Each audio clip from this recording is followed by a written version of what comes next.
সকলকে নমস্কার, আসসালামু আলাইকুম, আদাব দিয়ে আজকের ক্লাসটি শুরু করছি। আশা করি সবাই ভালো আছেন। ক্লাস শুরুর পূর্বেই বলে নিতে চাই যে আমরা আমাদের এই চ্যানেল থেকে জাতীয় বিশ্ববিদ্যালয়ে ভর্তি প্রস্তুতি নিয়ে সকল ক্লাস আমরা করাবো। তাই আমাদের চ্যানেলের সাথেই থাকুন, আমাদের চ্যানেলটি সাবস্ক্রাইব করুন এবং সাথে থাকা বেল আইকনটি ক্লিক করে রাখুন, যাতে করে পরবর্তী ক্লাসগুলো আপনি যথাসময়ে পেয়ে যান। তো আজকে আমরা জাতীয় বিশ্ববিদ্যালয় ভর্তি প্রস্তুতির প্রথম ক্লাসটি করব।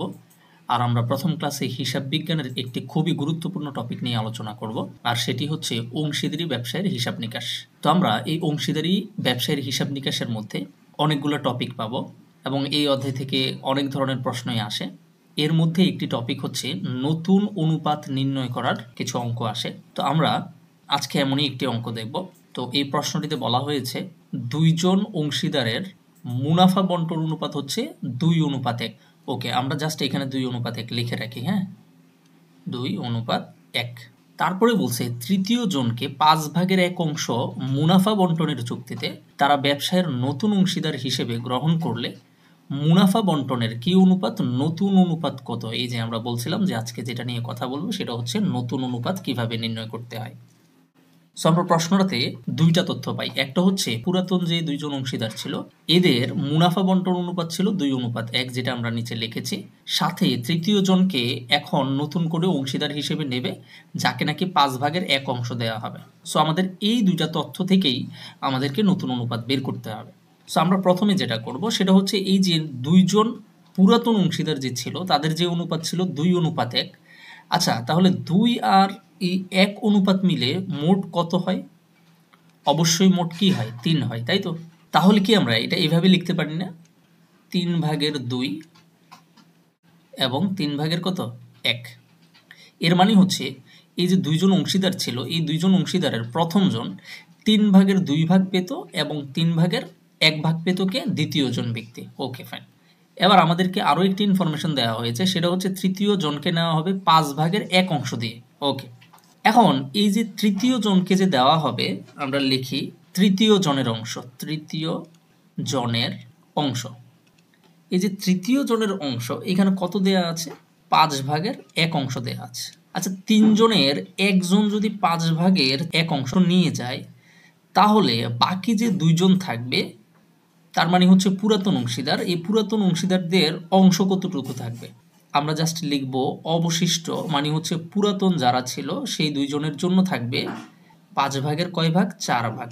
এখন প্রশ্ন আসতে পারে যে এখানে 5/4 হয় কিভাবে? এটা কি মুখস্থ করব নাকি এটা করার কোনো নিয়ম আছে? হ্যাঁ, অবশ্য নিয়ম আছে। আমরা ধরে নেব এই যে তৃতীয় জনকে যখন 5/1 অংশ দেওয়া হবে, আমরা সম্পূর্ণ অংশটাকে কি ধরবো? 1 ধরবো। ওই 1 অংশ থেকে তৃতীয় জনকে দেওয়া হবে 5/1 কয় ভাগ? 1 ভাগ।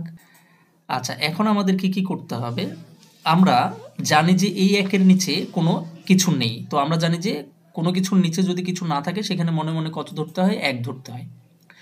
সো আমরা এখন কি করব? এই নিচের 1 আর এই 5 যদি লসাগু করি তাহলে লসাগু কত হবে? 5 হবে। এই নিচের 1 দিয়ে যদি 5কে ভাগ দেই তাহলে কত হবে? 5 5, তার মানে 5 হয়। ওই 5-এর সাথে উপরের 1কে যদি গুণ করি তাহলে 5 ফাইন। এখানে মাইনাস থাকার কারণে আমরা মাইনাস দেব।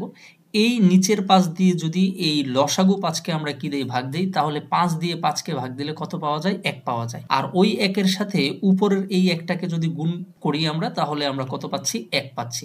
তাহলে আলটিমেটলি আমাদের কত থাকছে? নিচে থাকবে 5 আর উপরে 5 থেকে 1 বিয়োগ করলে থাকে কত? 4।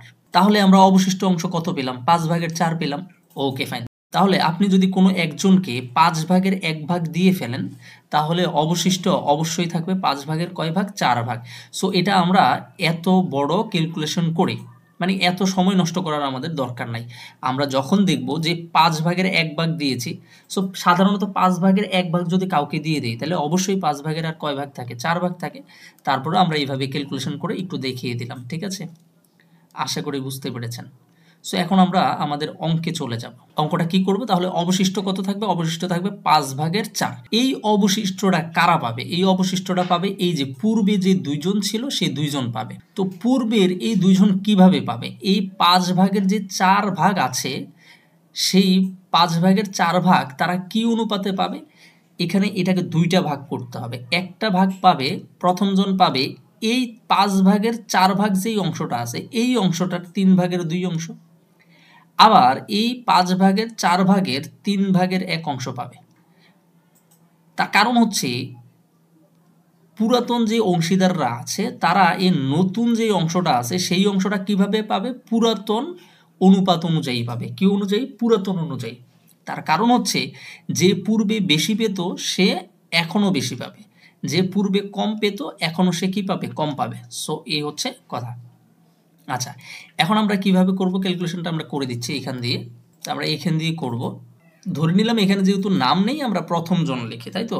প্রথম জনের নতুন অনুপাত, নতুন অনুপাত। প্রথম জনের নতুন অনুপাত কিভাবে আসবে?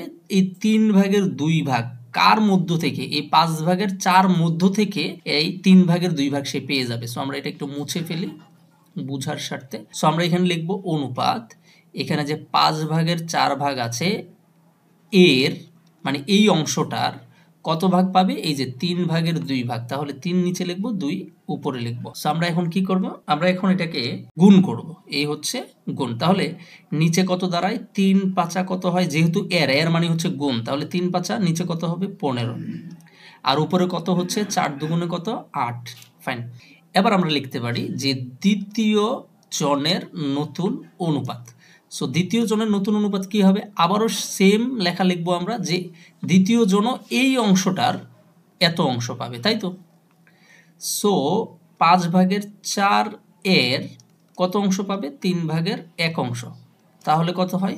নিচে হবে 3 5 15 আর উপরে হবে 4 1 কি 4। ফাইন, ওকে। এবার আমরা যেটা করব সেটা হচ্ছে আমরা প্রথম দুইজনেরটা পেয়ে গেলাম। এখন আমাদের যে তৃতীয় ব্যক্তি আছে এই তৃতীয় ব্যক্তির যে অংশটা ছিল, এটা অংশ ছিল, তার অনুপাতটা বের করতে হবে। সো আমরা লিখি তৃতীয় জনের নতুন কি অনুপাত। সো তৃতীয় জনের নতুন অনুপাত, এখানে তার অংশটা কত ছিল? তার অংশটা ছিল 5 ভাগের 1। ফাইন। এখন আমাদেরকে এখানে খাঁটি অনুপাত বের করতে হবে। খাঁটি অনুপাত কাকে বলে? এই যে নিচে যে 15 আছে তার মানে হচ্ছে হর। হর দেখেন, এই হরও 15, এটার হরও 15, এইটার হরও 15, কিন্তু এইখানে আমরা যে হরটা দেখতে পাচ্ছি সেটা হচ্ছে 5। সো আমাদেরকে সবগুলার হরে কি করতে হবে? সমান করতে হবে।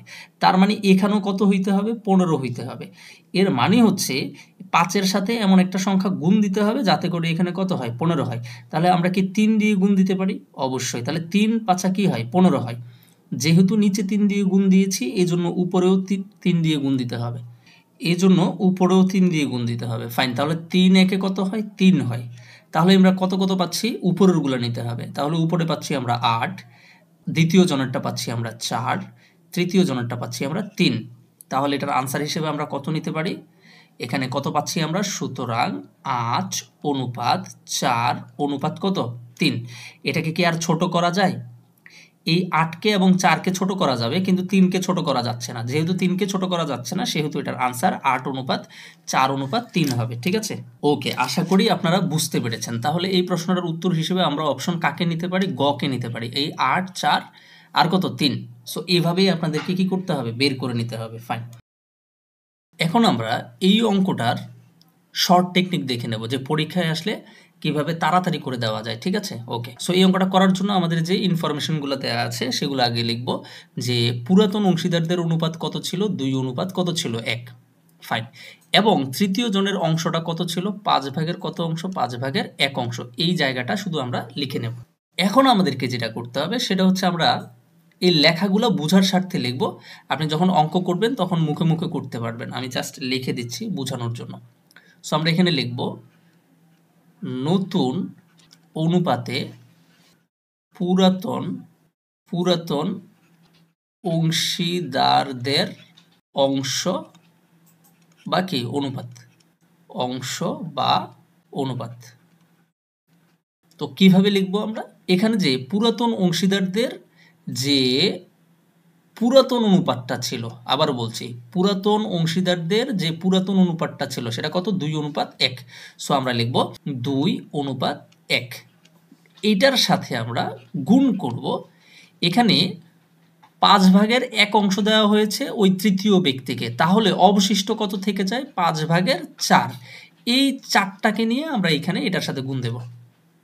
আবার বলছি কি করব, যখন আমরা নতুন অনুপাতে পুরাতন অংশীদার যারা আছে, পুরাতন অংশীদারদের অনুপাতটা যখন বের করব, নতুন অনুপাত, তখন আমরা যেটা করব, পুরাতন অংশীদারদের পুরাতন অনুপাতের সাথে অবশিষ্ট অংশের এই মানটাকে আমরা গুণ করে দেব। এখন এখানে 5/4 থাকতে পারে, 3/2 থাকতে পারে, কি থাকতে পারে এটা নির্দিষ্ট করে বলা যায় না। সো এখানে অবশিষ্ট যেই অংশটা থাকবে উপরে, সেটাকেই আমরা কি করে দেব? গুণ করে দেব। তাহলে যদি আমরা গুণ করি তাহলে কি হয়? এই 4 দুগুণে কত হবে? 8। এই 4 একে কত হবে? 4। শেষ। এবার আমরা যেটা করব সেটা হচ্ছে এই তৃতীয় জনেরটা বের করব। সো আমরা লিখব নতুন অনুপাতে তৃতীয় জনের অংশ বা অনুপাত। কিভাবে বের করব? তো তৃতীয় জনের অংশটা কত ছিল? 1 ছিল। এই একটা আগে লিখে নেব। ফাইন। এবার এই 1-এর সাথে পুরাতন অংশীদারদের যে পুরাতন অনুপাতটা ছিল সেই অনুপাতগুলোর যোগফল লিখব। এই 2 এবং 1-এর যোগফল লিখব। তাহলে 2 যোগ কত? 1। 2 আর 1 যোগ করলে কত হবে? 3 হবে। আর এই 3-এর সাথে যদি আমরা 1-কে গুণ করে দিই তাহলে 3 একে কি হয়? 3 হয়। Okay fine. এই 4 একে গুণ করলে কত হয়? 4 হয়। তাহলে আমরা কি পেলাম? আমরা পুরাতন অংশীদারদের নতুন অনুপাতটা পেয়ে গেলাম। এখন আমরা তৃতীয় যে জন আছে সেই তৃতীয় জনের অনুপাতটা বের করব। সো আমরা লিখব নতুন অনুপাতে তৃতীয় জনের অংশ বা অনুপাত। সো কিভাবে বের করব? নতুন যে অনুপাতে তৃতীয় জনের অংশ বের করার সময় আমাদের এই তৃতীয় জনের যে অংশটা দেয়া আছে তার মানে হচ্ছে 1, এই একটা আমরা লিখব। এটার সাথে আমরা গুণ করব পুরাতন অংশীদারদের পুরাতন অনুপাতটা। কি? এই যে এখানে 2 জন অংশীদার ছিল, তারা কি পুরাতন অংশীদার ছিল? অবশ্যই। এবং এই পুরাতন অংশীদারদের পুরাতন অনুপাতগুলো কি কি ছিল? 2:1। এই 2:1-এর আমরা কি লিখব? যোগফলকে এটার সাথে গুণ করব। সো 2 যোগ 1 তাহলে কত হয়? 2 আর 1-এ যোগ করলে কত হয়? 3 হয়। আর এই 3-একে আমরা কত লিখতে পারি? 3 লিখতে পারি। তাহলে এই 8:4 হচ্ছে প্রথম 2 জন বা পুরাতন অংশীদারদের অনুপাত। আর এখানে যে 3 বের হয়েছে, এই 3টা হচ্ছে তৃতীয় জনের, মানে নতুন যে আসছে তার নতুন অনুপাত। সো আমরা এখানে কত পাচ্ছি? প্রথমে পাচ্ছি 8:4, পরে তৃতীয় জনের অনুপাত পাচ্ছি কত? 3। তাহলে আমাদের আনসার দাঁড়ায় কত? 8, 4, 3। তাহলে আমরা শর্ট টেকনিকেও আমরা এই উত্তরটা বের করতে পারি। সো পরীক্ষার হলে আমরা কোন নিয়মটা করব? এই নিয়মটা করে অঙ্ক করতে পারবো। ঠিক আছে? সো আগামী ক্লাসে অন্য কোনো টপিক নিয়ে আপনাদের সাথে দেখা হবে। ততক্ষণ পর্যন্ত সবাই ভালো থাকুন, সুস্থ থাকুন। ধন্যবাদ। আর আমাদের চ্যানেলের সাথেই থাকুন।